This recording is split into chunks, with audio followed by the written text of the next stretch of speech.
JBS presents the Hampton Synagogue's Author Discussion Series with Rabbi Avraham Bronstein.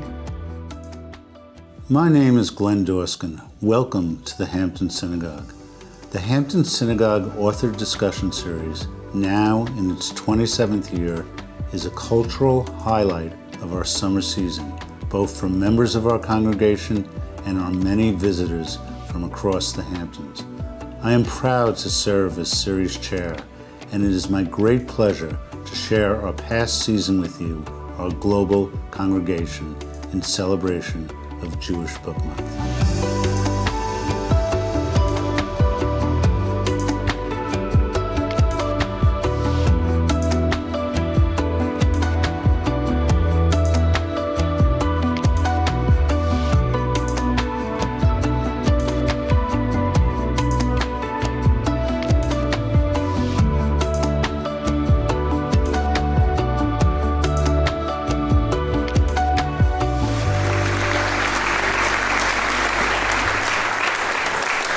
Let's get right into it. Let's go.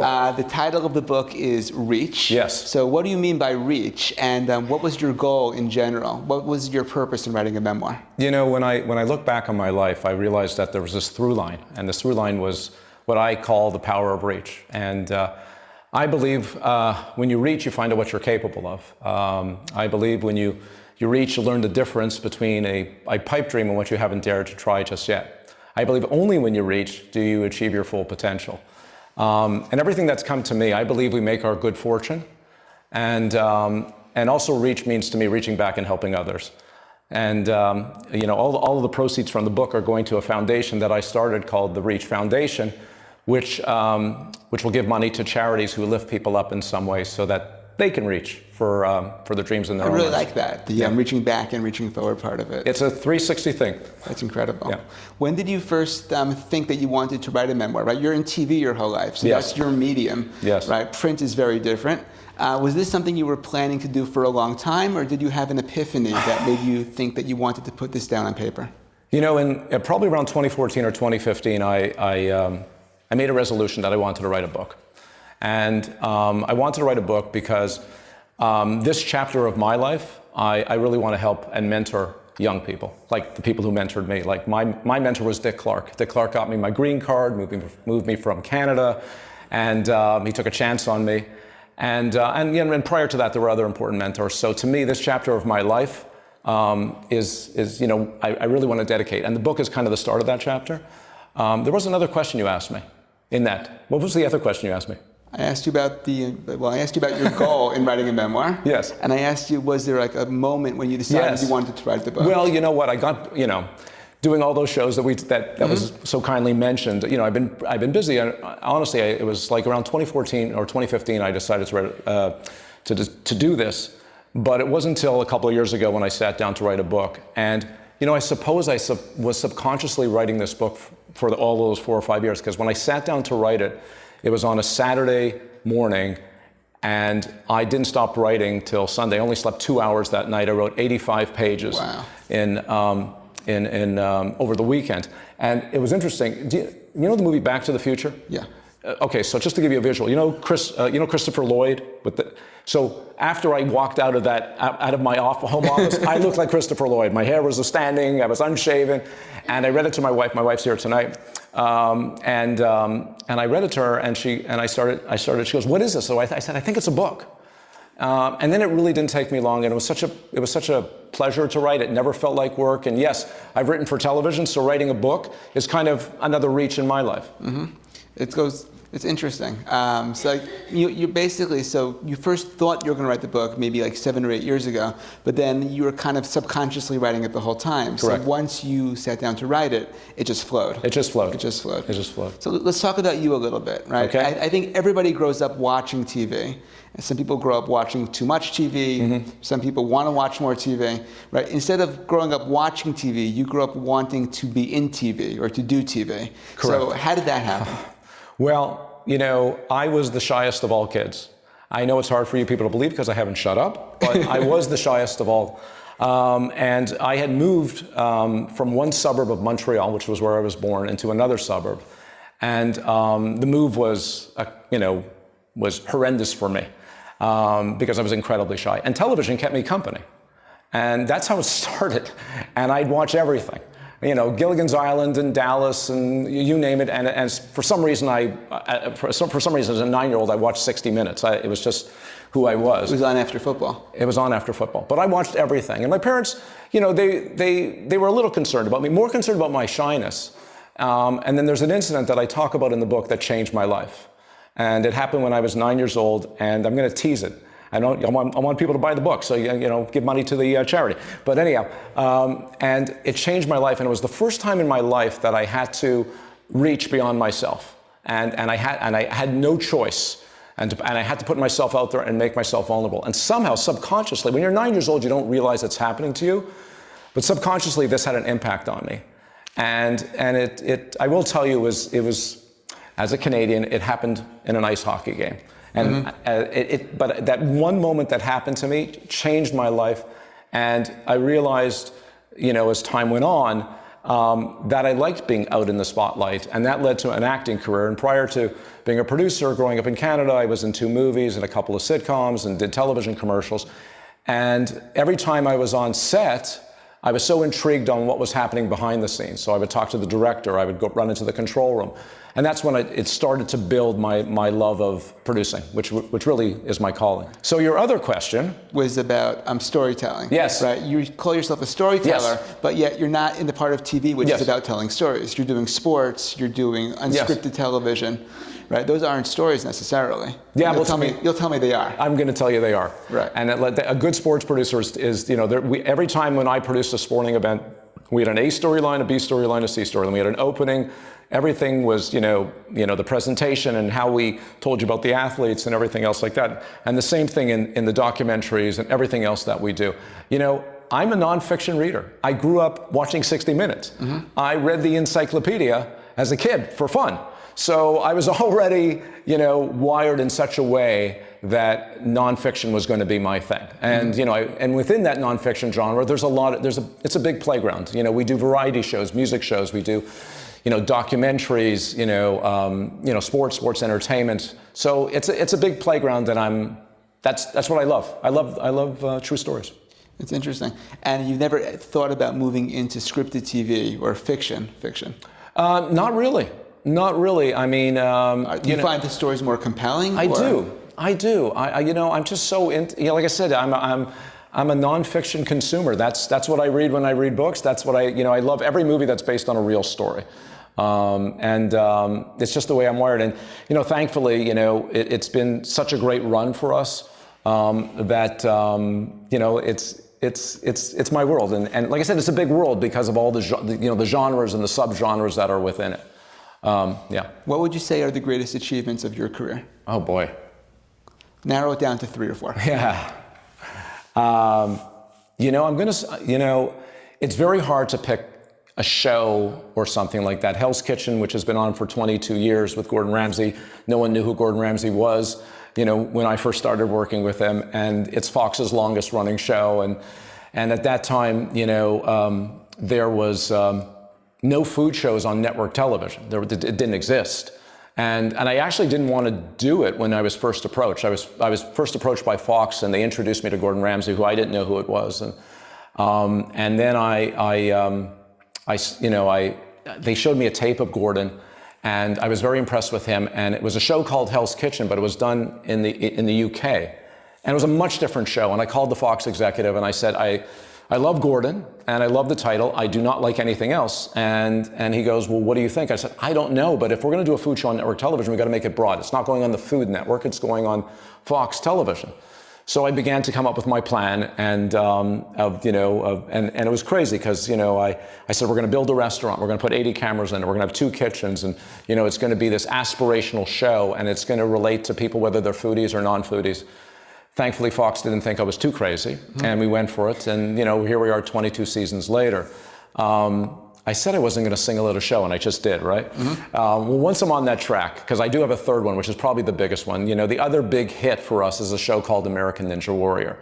And American Ninja Warrior is in its 15th season. And this was a show, you know, when I talk about you make your good fortune, this is an example of how you make your good fortune.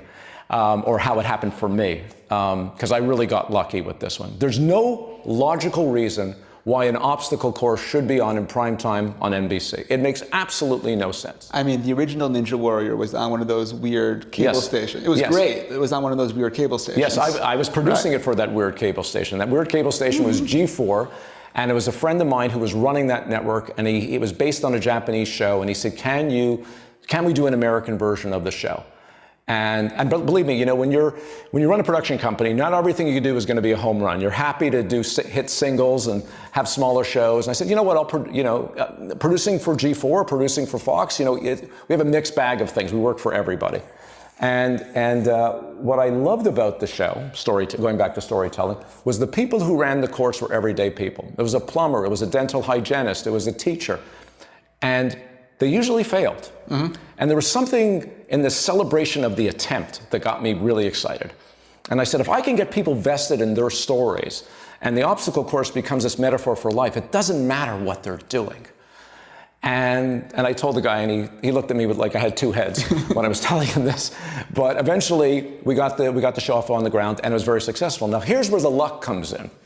So Comcast buys NBC Universal. Comcast, big cable company, owns G4, owns the E network, Bravo network, Oxygen network, and they bought NBC. So me, reaching, went to the head of NBC and I said, please now that you're owned by the same people who own this little network, please put Ninja Warrior on as an act of synergy, just to throw a spotlight on this little cable show.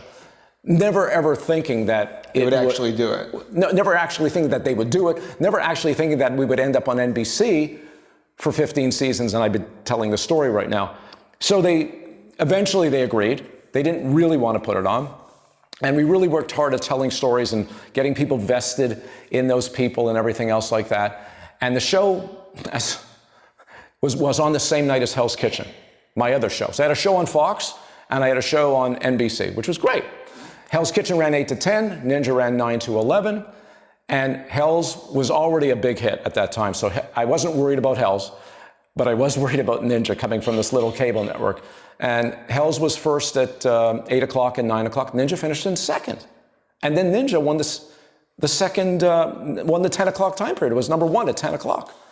And NBC called me and they said, Mr. Monday Night, you just won all the time periods. And it was a great night in our company's history. And then they said, maybe we should do a little bit more. Mm-hmm. And then eventually NBC took the show from G4 and put it on in prime time.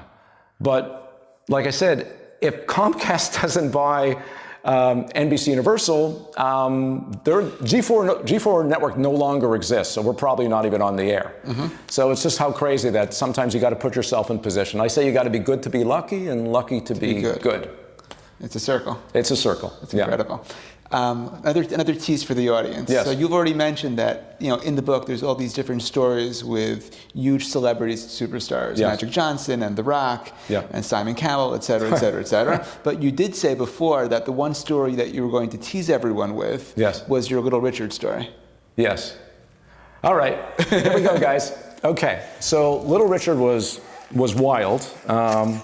So let me tell you, I'm going to read a little bit about Little Richard and what life was like working with Little Richard. So yeah, on the show that I was producing a show with Simon Cowell. You guys know who Simon Cowell is from American Idol and America's Got Talent. And Simon Cowell was my producing partner on this show. And we had 3 judges on the show. Little Richard was one of them, David Foster, the big music producer, and Marie Osmond. So here we go. Little Richard was a strange dude, but I liked him enormously. Everybody did. Once, a few hours before our live show was to begin and we were going through the last of our rehearsals, he sat down at a piano we had on stage and started playing. He called me over and demanded that I sit my ass down. That's what he said to me, next to him at the piano. His words. It took everybody completely by surprise, although looking back, I guess it shouldn't have been all that surprising that a rock and roll legend would sit down at a piano and start playing Good Golly Miss Molly, Tutti Frutti. He went through all his hits. Next thing I knew, Marie Osmond started singing some of her hits. Then David Foster sat down at the piano and began playing. At one point, I looked up and saw the entire crew dancing, and everyone looked so damn happy. For a half hour or so, we were enhanced by these enormous talents, treated to our own private, impromptu concert. It was wild. One of those special moments I'd have to always remind myself to step back and appreciate.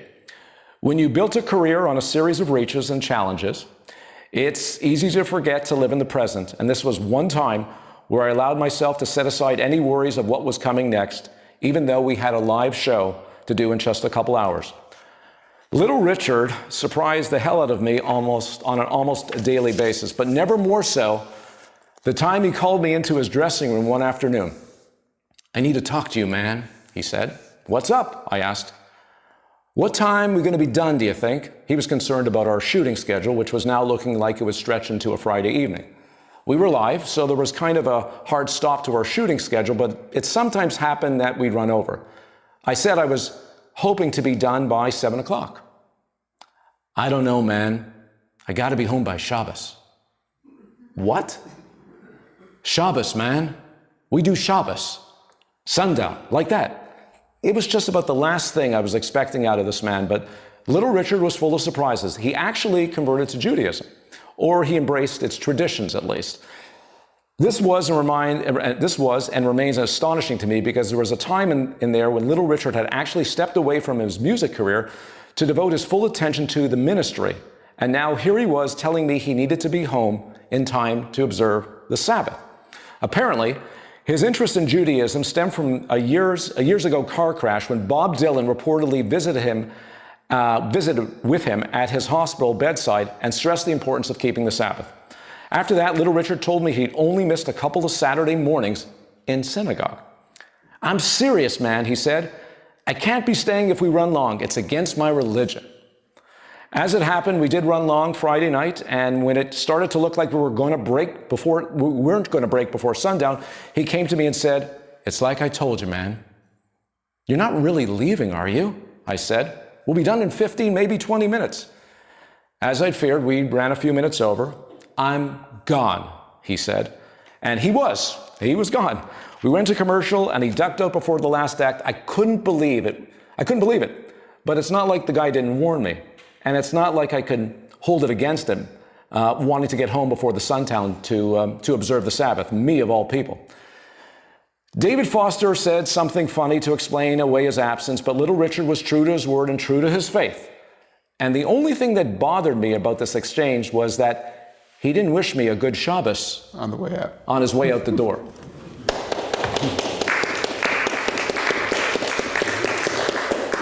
Thank you. One or two more questions for me, and then we'll throw it to the audience. Over the course of writing the book, and like looking back over the course of your career, were there any lessons that kind of popped up at you or experiences that you saw in a different light in retrospect than maybe you had been expecting when you sat down to first start writing? Yes, the impact of my parents. And many people who have read the book said it's a love letter to my parents. The book is dedicated to my parents. I had special parents. And I say this a lot, that it's much easier to reach when you're reaching from a strong foundation. And that foundation was my parents. Now, I compare it to, if you're standing and trying to change a light bulb and you're standing on a sturdy table, it's much easier to change a table than... This is not a table. This is not sturdy. Or sturdy. But the point is that if you're standing on a sturdy table, it's much easier to change it when it's wobbly. Now, I was blessed with the best parents. My dad and my mom were amazing. And they each played key roles in my life. And that's what I realized. And when I talk about a foundation, not everybody is blessed with great parents, but I believe that you can make a strong foundation with your friends or your family. So, and it doesn't mean you're doomed if you don't have a strong foundation, but it's definitely more difficult. My dad was the most grateful person ever. And I wish I could be like him. I strive so hard.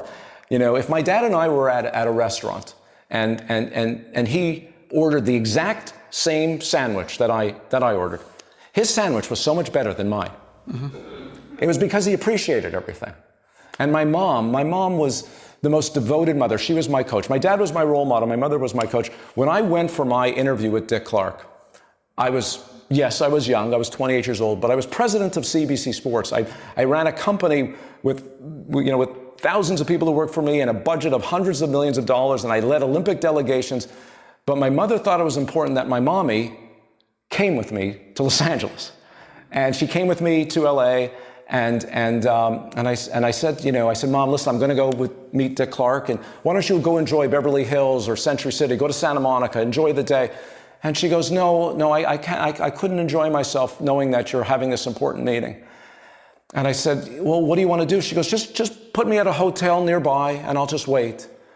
And I said, Mom, I said, okay. And there was a Universal Sheraton hotel. I said, there's one like a mile away. You can stay there. You'll have lunch. You relax. Go for a walk. She goes, okay. And I went for my interview, and I was gone for 3 hours. And I came back. She was sitting in the exact same spot. And I said, what have you been doing? She says, I've been holding my Jewish star, waiting for you. That was her. That was her. So when you have parents who make you feel special, you actually might believe it. And there you go. Yeah, so wow, that's what certainly the book talks about some of my productions, but it's amazing the impact that my parents made on my life. Wow. And I hope to do the same for others. I have 2 daughters, and I have a lovely wife, and I have friends in here from Montreal. The best man at my wedding is here. David and Barbie are our friends. They came down to be here tonight. And your friends and your family, relationships are everything. And that's what my dad taught me. My dad was a fur manufacturer in Montreal, and he was very close to his father. His father unfortunately died when he was 59, and my father was studying to be an accountant, and my father served in the Canadian Army. He was a sergeant in the Canadian Army, and he came back from the war. My grandfather had a partner in a very small fur business, and they were doing their reaches in their lives. And he asked my father to come into the business. And my father was studying to be an accountant, but as soon as my father was asked, he said, Dad, I'll go in with you. It was like the dutiful son. Years later, before I went to college, and I talk about it in the book, my father came to me, and my father was funny first. So for having a serious talk with my father was very unusual. So when he sat me down and I could see there were tears in his eyes, I was worried that something was wrong with him. And he said to me, listen, there's something I want to talk to you, but I know you want to go to university and study this TV film thing, because they didn't understand the business. And he said, when you're done, when you're completed university, I want to make you a partner in my business. 50-50, day one. Oh boy. And I said, I can't do it. And here I knew that my father had done it for his father, but I couldn't do it. And my dad being my dad, he says, I understand. He says, if it ever doesn't work out, it's yours when you want it. Wow. And it only made me love him more. My voice is shaking. Mm-hmm. Yeah. So, it's, I was gifted. And that's what I learned from writing the book. I knew it. I knew I was dedicating the book to my parents from day one, but I didn't realize how much it influenced me. And still to this day, how much I think of them, Thank you. So, yeah. Another Thank question. you for making me emotional. Oh, sure. They teach you that in rabbi school. Yes, right. By the way. Rabbis are good at that. By the way. You're very good at that. I'm saying. Yes. It's taught. It's like, yes. Right. Not even first year, like second and third year. Yeah. Second question, which is maybe a little bit related, right? We talked a little bit before about how when you first came into the business, you were the young upstart that didn't, put in the dues and didn't spend the amount of time you were supposed to spend, and you were constantly trying to prove yourself while everyone else in the room was kind of like resentful of you for having been in the room with them without having put in that amount of time. Yes. And I can imagine there was a certain tension that was always there that you were fighting against. Oh yeah. How do you move from that, where you're fighting for yourself to prove yourself constantly over and over again, into a position now where you seem like you're more relaxed in a role as a mentor, helping other people around? How does that transition happen for you? Well, I learned from my experience, and I remembered it, and I believed in myself, and I eventually proved myself by things like doing the Olympics and when I was so young. But when I started at CBC, I was really not well liked because I didn't pay my dues, and I took a major leap. And I was, everybody went out for lunch, and I'd be sitting at my desk by myself. I was never invited, and it took me a while to prove myself. Eventually I became president of the sports division, so they were all working for me. But that was kind of cool. But it was difficult. And I believe, that smart people can do anything. I don't look at people's ages, old or young. If you have it, you have it. And I enjoy the mentoring more than anything else. The great thing about running a production company is I've had people, now that our company's been 23 years, I've had people who have been a PA, who are executive producing primetime shows. I have people who work for me who are running major broadcast networks running right now. And to me, I take such a thrill in that. As proud as I am about the shows and all the things that I've done, I'm more proud of the relationships that I have. I learned from what people had done to me, and also I believe it. I believed, that, when I find an individual who's young and has the work ethic, it doesn't matter what age they are. It doesn't, we will get you there. And I had people like Dick Clark, and before Dick Clark, there was a guy who hired me at CBC Sports, and they saw something in me. So when I see that, that spark, I grab it, and I'm there for them. And one of the great things about running my own production company is our culture. Like I said, my joy in life is producing and the creative process of making a show. Yes, I run a business, but I do all that business stuff so I can play. So I can play. I probably would do it for free. For me, it's play. Not the business part. That's not fun. But so, like I said, everything.